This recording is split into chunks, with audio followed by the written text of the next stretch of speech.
I never thought I'd believe in the paranormal. I was always the one scoffing at ghost stories, laughing when people said they'd seen things. But that changed the day I visited the Bell Witch Cave. It was a trip my friends had planned. They knew about the cave's dark history and wanted to experience something spooky firsthand. I figured it would be another overhyped tourist trap. But from the moment we arrived, something felt wrong. The air was thick, like it was pressing against my skin, and the atmosphere, it felt different. We were just a few feet from the entrance, and already the world outside seemed far away.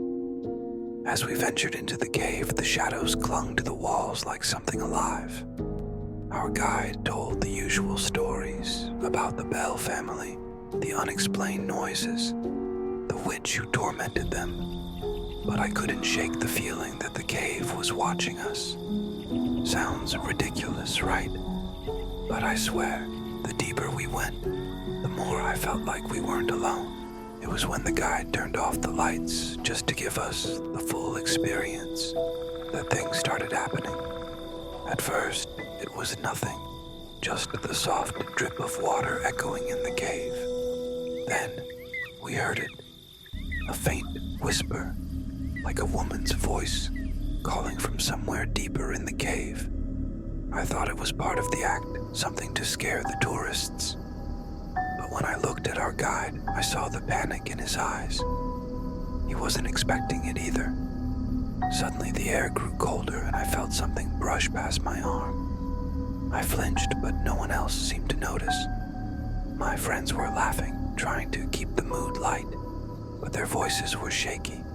I wanted to tell them to stop, to leave, but the words wouldn't come out. It was like the cave itself was swallowing my voice. That's when I saw her. Just ahead, barely visible in the faint light of our guide's lantern, was a figure.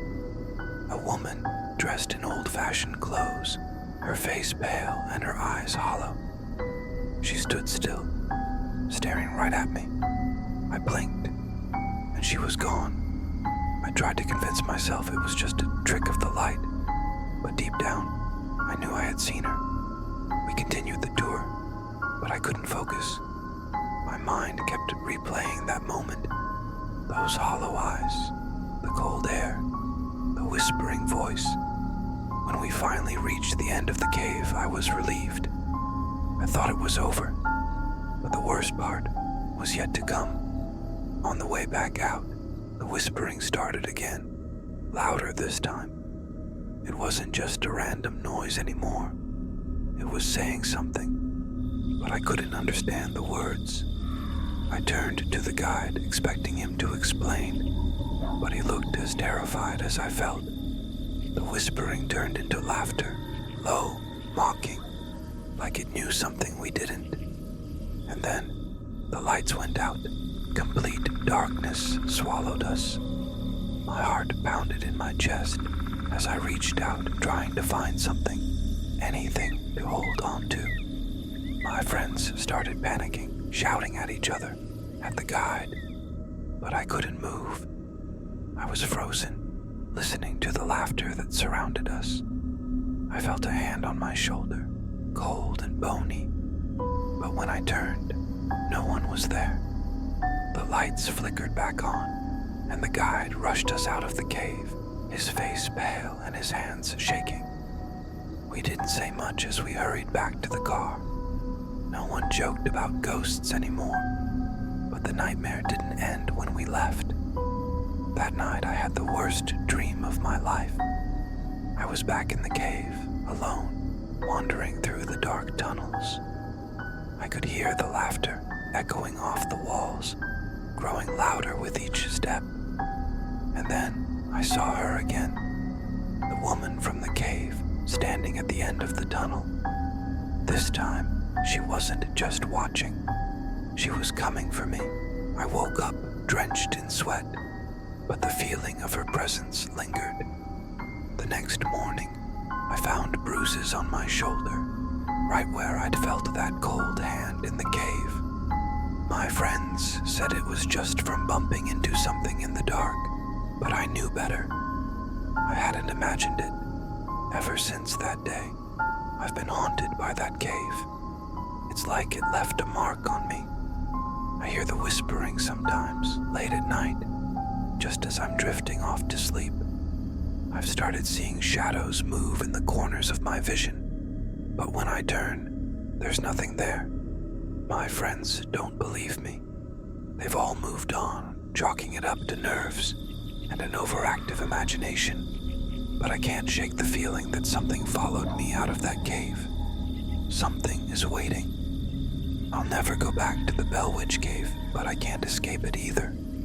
It's like a part of me was left behind in that darkness. If you ever think about visiting, don't.